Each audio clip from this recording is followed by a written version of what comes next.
My name is Stephanie. I got kidnapped when I was 8 years old, and now I'm 18. But the thing is, I managed to escape my captors. They were basically my mom and dad for 10 years, but they treated me like I was dirt.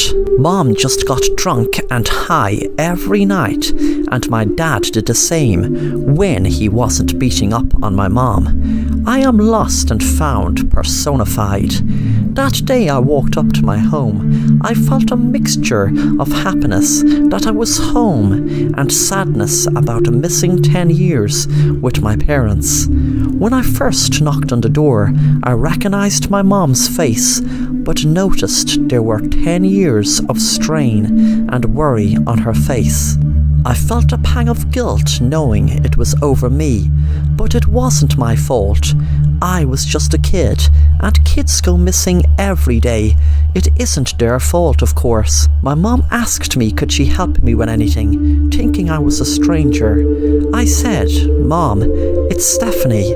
My mom gave a shocked look as soon as I said it, but a couple of minutes later we spoke in the living room for what felt like hours. I was tired, all I wanted to do was fall asleep. Then the next day, an FBI agent called to the house. He wanted to speak to me. I didn't want to speak to anyone. I just wanted to curl up in a ball and fall asleep for weeks. The FBI agent said to me, "Hi Stephanie, I just have a few questions. I want to ask you about who had you for 10 years. And why now? What made you leave now?" I felt angry at the question and said, "Because I couldn't other times. They had me locked up in a house. I didn't go to school. I didn't go out. I was inside all of them years thinking I'd never come out. When I came out, I felt like the sunlight was going to blind me, as I wasn't used to the sun. They kept me in a room with boards on it. I could watch TV. I read my dad's books. That's why I could read, because that's the only schooling I ever had in the 10 years. The FBI agent stopped me and asked, "Your dad?" I said, "That creep who kidnapped me. He asked me to call him Dad." The agent then said, "Was there a woman with your dad who kidnapped you? And had they any other kids of their own, or like in your case, had been kidnapped?" I said, "No, I just remember a man and a woman kidnapped me when I was 8 and told me to call them Mom and Dad." The agent said to me in a way I knew he was trying to make me feel like he was my friend, "Okay, Stephanie, I know this is very hard for you, and I know you must be so tired from all you went through, but could you please tell me about the day you were kidnapped? Try to include every detail, please." It was a Friday night. I know because the man who told me to call him Dad kept shouting about his high school football team winning. Before you ask me their name, I forget, but I just know that it was a Friday night lights and all. I was coming home from my friend Lucy's house. It was about 5 p.m, and a man pulled up in a car and told me that my mom, my real mom, asked him to pick me up. I found it strange knowing I just lived 10 minutes down the road. I spent what seemed like hours telling the agent what happened and the description of the people that asked me to call them Mom and Dad. A week passed and I was settling into my old home. My parents were so happy to have me home. My mom told me that she spent years and years looking for me and put up missing posters all over town. I felt it strange after a few days that neither was asking for a DNA test. I was hoping they wouldn't, but I still felt surprised. It usually took just a few weeks, in some cases only a few days. I had to up and leave from pretending to be a family's long lost daughter, and then up and leaving before that damn DNA test ruined it. That day I left, there was no man that asked me to call me Dad. When I was 8, I just had enough of the teachers and social workers trying to tell me I was crazy for attacking the damn kids in school. They were so annoying anyway. They made me so angry I bit them. It was when I ran away and did what I did I could really express my emotions, but no one would accept them. It's not that I was able to stay around any family long enough for them to even notice my odd behaviour. I used to check out social media pages and missing children sites and get all the information I needed to pretend to some grieving parents I was their long lost daughter. If only they didn't bother with that damn DNA test, then I wouldn't have had to run away. I would have given them hope, and hope is good, right? There's nothing wrong with hope. But one night I was down in the woods, and there was this guy I was making out with. It was a perfect chance for me to indulge in my favourite pastime, so I bit him in his neck and tasted his blood. As I was sucking his blood, I could see the new man I chose to pretend was my dad standing in front of me. He wasn't shocked, he just stared right at me. I was wondering, what the hell is he not shocked at me biting into a guy's neck and sucking his blood? Then he said, "You should really hide your diary better. I read all about what you do to poor families pretending you're their daughter. But I have some good news for you. You think you're lying to us, but of all the odds you chose us. You did. And Stephanie, you thought you were lying to us, like all those other parents. But Stephanie, you're not lying. This time I am so happy to tell you, you are my daughter. You're home, Stephanie. I knew I didn't need a DNA test, because you see, I am like you. I am a vampire."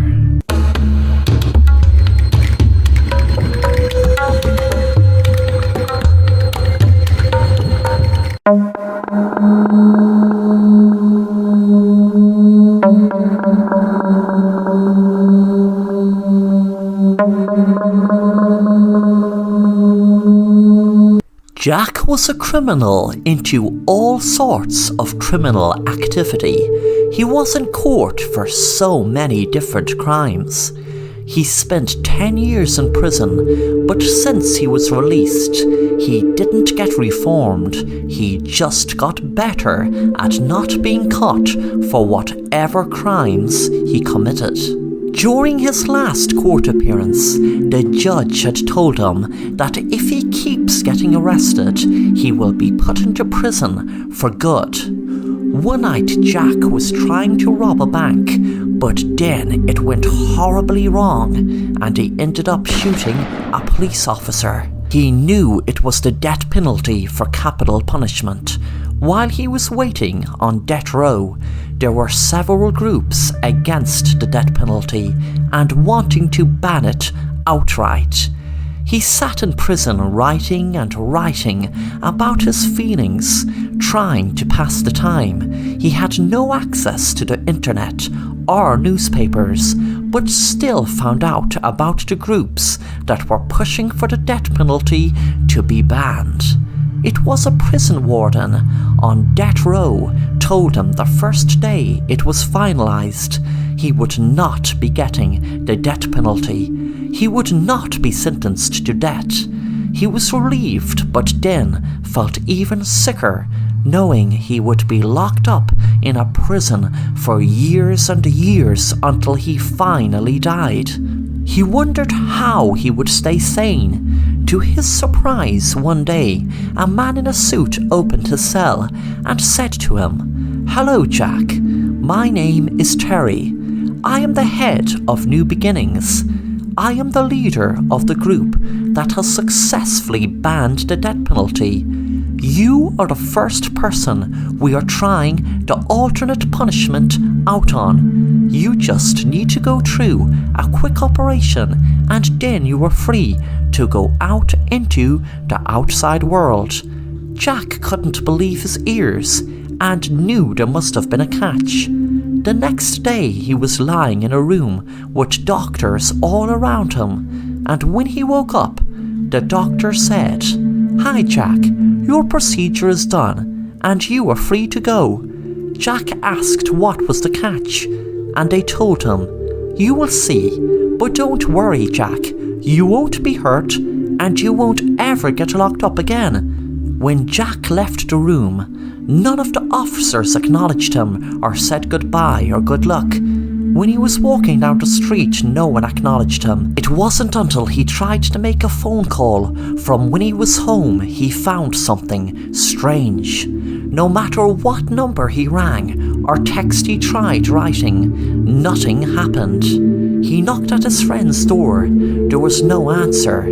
Suddenly his friend's car pulled up in his driveway, and Jack said, "They set me free," but his friend didn't seem to hear him. He didn't see him. And then he knew. The new punishment for him not getting the death penalty was being immortal, invisible, and alone, with no chance of lifting an object to let anyone know he was there.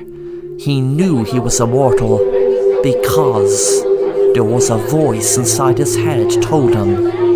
But that voice told him that now that he knows he will be alone, it also told him no matter what he lifts, he will think he lifted it.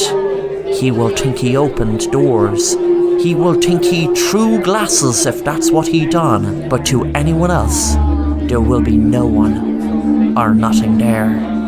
Jack would be invisible, alone, and immortal.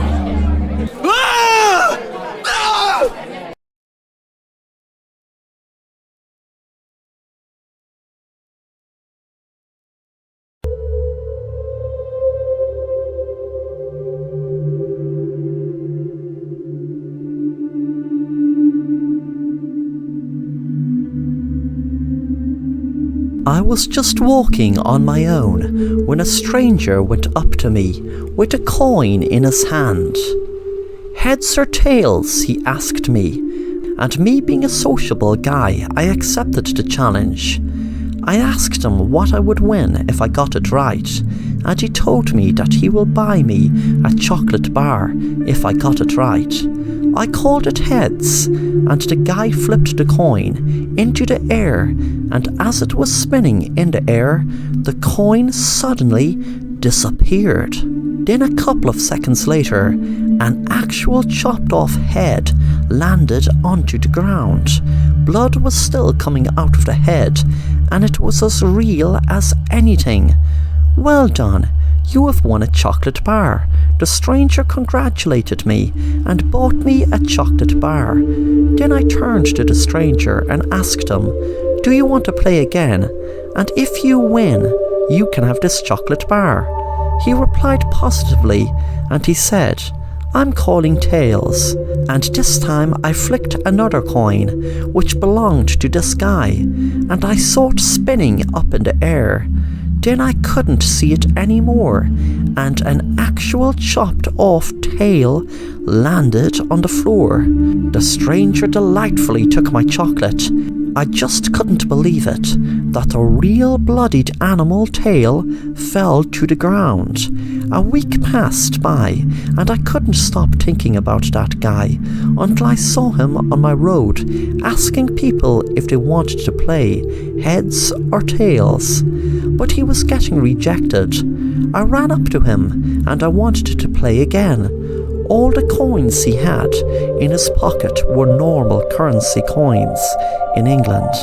The prize this time was actual money, £100 to be precise. He flicked the coin up in the air, and we both stared at it spinning through the air. I called heads, and the other guy called tails, and as usual the coin disappeared. Then an actual chopped off bloody head fell to the ground. Not just any chopped off head, but my father's head. I could hear my mother screaming through the house, and the other guy was just congratulating me and gave me £100. I have no idea how to properly explain any of this.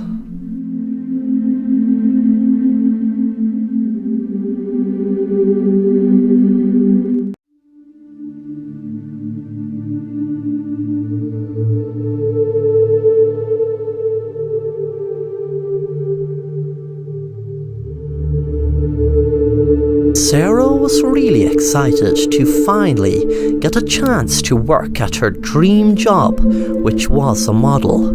She got a letter through the mail offering her a photo shoot at a really exclusive model agency. It was really big in the modeling world because no one actually knew who the photographer was or who the models were, but they were featured in big magazines and big art exhibitions. Sarah used to like the gothic style of the models. They were like mannequins, she used to think.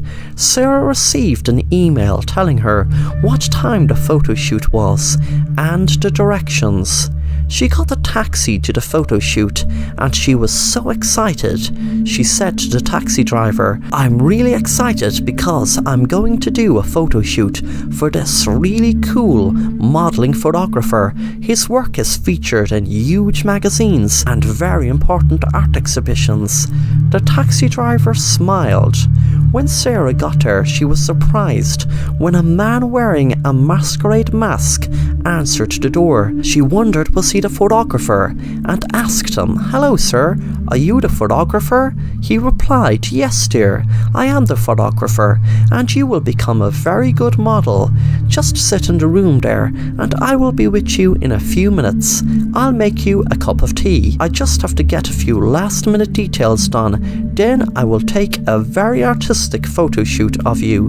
The man gave Sarah the cup of tea and asked her to wait a few minutes while he got things ready for the photo shoot. When Sarah was in the room, she saw a few photos of a girl sitting down with flowers around her, and she thought it looked so beautiful. As she was waiting for the photographer, she was looking around the room. There was a curtain and she wondered what was behind it. Her curiosity got the better of her, so she went behind it.